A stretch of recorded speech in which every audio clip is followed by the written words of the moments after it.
تحریک انصاف کے بانی عمران خان مختلف مقدمات میں اڈیالہ جیل میں قید ہونے کے باوجود بھی برطانیہ کی مشہور زمانہ آکسفورڈ یونیورسٹی کے چانسلر کے عہدے کے لیے ہونے والے الیکشن میں حصہ لیں گے۔ برطانوی جریدے دی ٹیلی گراف کی رپورٹ کے مطابق آکسفورڈ یونیورسٹی کے چانسلر کی نشست ہانگ کانگ کے سابق گورنر ٹوری پارٹی کے 80 سالہ چیئرمین لارڈ پیٹن کے استعفے کے بعد خالی ہوئی ہے، جو 21 سال تک اس عہدے پر فائز رہے۔ اس حوالے سے بانی پی ٹی آئی کے مشیر زلفی بخاری نے جیو نیوز کو انٹرویو دیتے ہوئے کہا کہ عمران خان آکسفورڈ یونیورسٹی کے چانسلر کے لیے الیکشن لڑیں گے کیونکہ لوگوں کا مطالبہ ہے کہ وہ یہ الیکشن لڑیں۔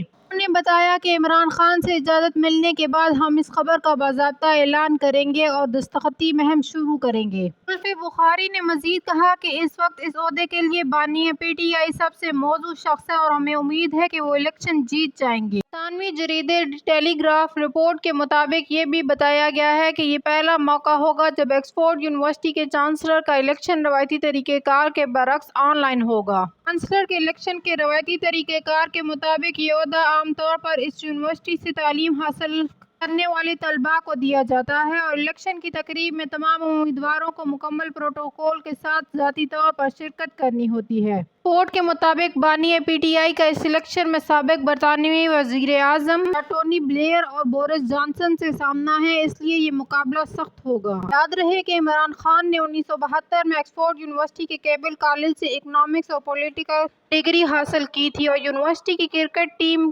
کپتان بھی رہ چکے ہیں۔ بانی P T I Oxford university کے چانسلر کے عہدے کے لیے ہونے والے الیکشن میں حصہ لینے کا فیصلہ کرنے سے پہلے 2005 سے 2014 تک برطانیہ کی ریڈفورڈ یونیورسٹی کے چانسلر کے طور پر بھی خدمات دے چکے ہیں۔ اگر آپ کو ہماری ویڈیو اچھی لگی تو چینل کو سبسکرائب کریں، لائک، شیئر اور کمنٹ کریں اور اسی طرح کی مزید ویڈیوز دیکھنے کے لیے ہمارے چینل کو وزٹ کرتے رہیں۔ Thank you.